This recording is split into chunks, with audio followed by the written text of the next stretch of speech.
courage is not separate from friendship. Now, that is a line from my book, The Path of the Warrior Mystic, Being a Man in an Age of Chaos. And I'm going to talk a little bit about why courage and friendship go together. Now, in the book, it should be said that I talk about the Northern European Germanic tradition or law of vengeance. So, if somebody murders your friend, you're morally and legally obligated to go and kill the killer. Of course, what happens then? The person you kill, their friends and family now are obligated to come and kill you. Then your friends and your family are obligated to go and kill them. And so it sets up a cycle of violence that can last for generations, and in the end no one really knows why it started or who started it. Now we see a kind of reflection of this much later on in Shakespeare's Julius Caesar, where Mark Antony is inciting the crowd, and Julius Caesar has been murdered. He is speaking to the crowd and he wants them to go and kill the murderers of Caesar, and he addresses them by saying, friends, Romans, countrymen. Note that the word friends is first. Now, why would that be? Well, if you address people first as Romans or countrymen, what is it putting into the mind? It puts into the mind that there's an enormous sort of space of other people, thousands, tens of thousands of other people who are just as much obligated to do the deed as I am. But now I'm reminded that these people are not taking on that responsibility. Why should I take it on? What's it got to do with me? At least I turned up in this space after the murder of Caesar, whereas everybody else is at home having a good time or going about their work. Why shouldn't they do something? But if I address people as friends, or if Mark Antony addresses people as friends first, well, that changes the situation. It changes the mind. Right now, I'm part of this small group. The beating heart of Rome. We're friends. We're somehow connected to Mark Antony. We're in it together. So we can't expect the hoi polloi out there to be doing their part. We're the kind of elite. We're the friends. We're the people that have come together.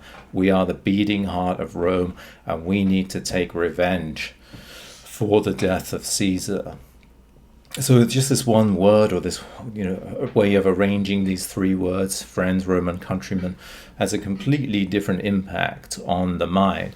And of course, all language and all speaking, from anyone who knows anything about speaking, is a kind of hypnotism, right?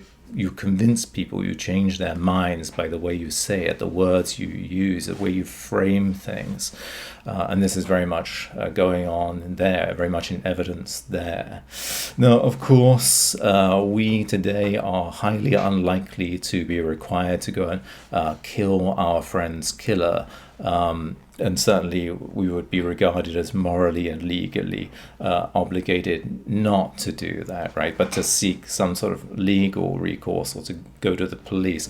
I'm sure it happens in criminal gangs, but in society, in the Western world as a whole, or as we might say a default, we are not supposed to do that. So, and that would not be seen as courageous or morally obligated.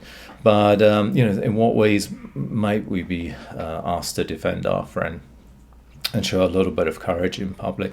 Well, the way we assassinate people today, of course, is to portray them, rightly or not, as having the wrong political views, of having political views that are beyond the pale. And it's not, of course, just that, well, this person shouldn't run for office and they shouldn't be involved in politics, but instead, well, maybe they shouldn't have a job. Maybe we should sort of assassinate their career. But I think there's something more integral to friendship that is to do with courage in this day and age.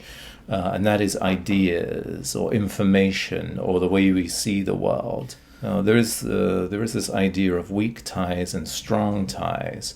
What's the difference? Well, weak ties are kind of acquaintances that might be, out on the periphery of our network, and strong ties are, our close friends, our family, and people that are around us a lot, know the same people that we do, have basically the same information we do, probably more or less the same worldview as us as well. And it should be said that poorer people tend to only have strong ties. So they have friends, they have family, they know people that work in the same profession, in the same little area, but they do not have a lot of weak ties.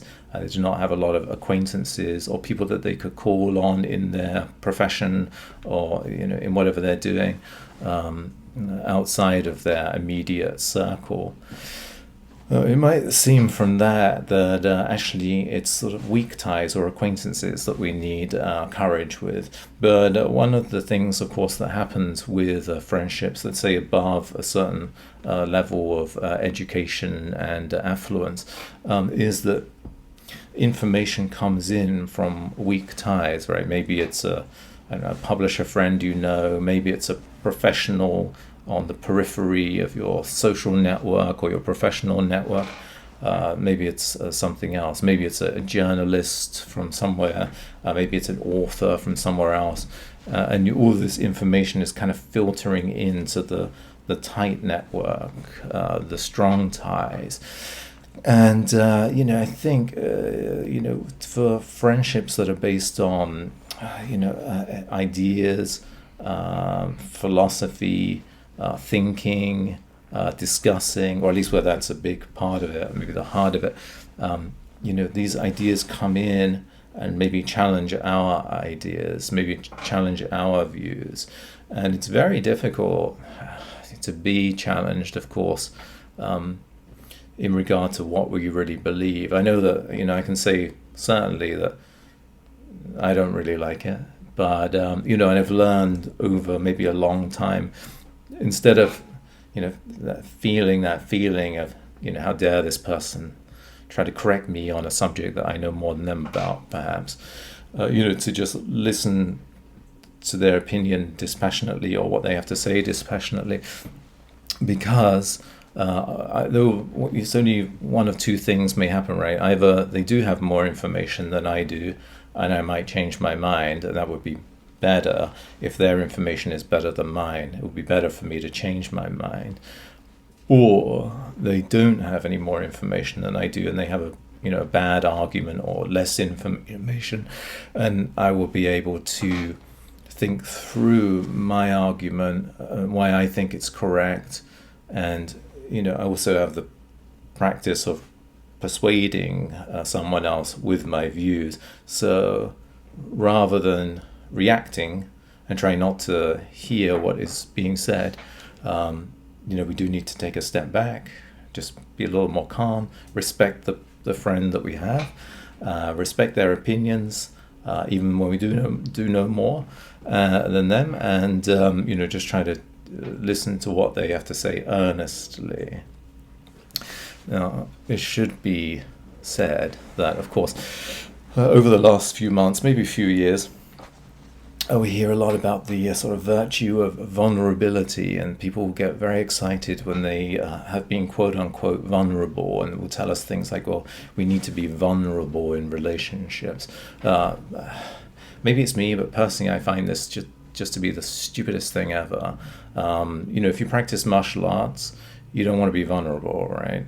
I'm just using that as an example. Why would you want to be vulnerable? If you're vulnerable in martial arts, you're going to get a leg broken, an arm broken, something like that. That's why you wear padding. Trust me, not all schools wear padding, but a lot of schools do, or they would try and make it so that, okay, it's real, but you're not going to be in hospital at the end of every session. Hopefully at the end of no sessions. But, so this idea of vulnerability, that it's a good thing, it's sort of fetishizing and sort of patting oneself on the back because you did something a little bit daring. Well, life is always about risk taking. You send a poem to a beautiful woman, that's taking a risk.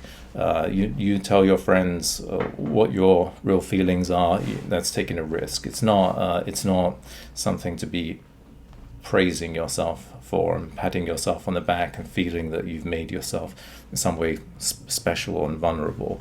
So it's best not to be vulnerable. It's best to be, like a martial artist who is wearing some padding to make sure that you're not going to be injured in whatever area that might be. Let's just say speaking with friends, you want to have the information. Then you're kind of sparring with your friend in a way. They say that your claim is wrong, you say it's correct, and then you exchange information. You're going to be kind of relaxed about it and take that on board and think about it, consider who's right. Maybe you're right, you can put your case, maybe they're right, you go away and think about it.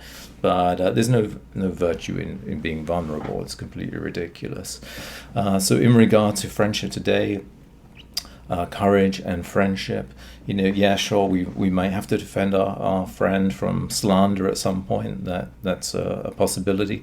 But I think we want to forge those relationships that are at least at a certain level of intelligence and education. We want, on creativity maybe, we want to be maybe a little bit sparring with our friends where we can exchange information, exchange ideas. Maybe they will change their mind, but maybe we'll change our mind. But the point is to grow, right? Same with martial arts. You do something that's a little bit dangerous, but you grow through it. Or in a relationship, you grow because you're taking a little bit of a risk, maybe, for maybe a lot of reward. But so be yourself, learn, have some serious, deep conversations with friends, and see if you can elevate each other. That's the ideal. Thanks very much. I'll speak to you soon.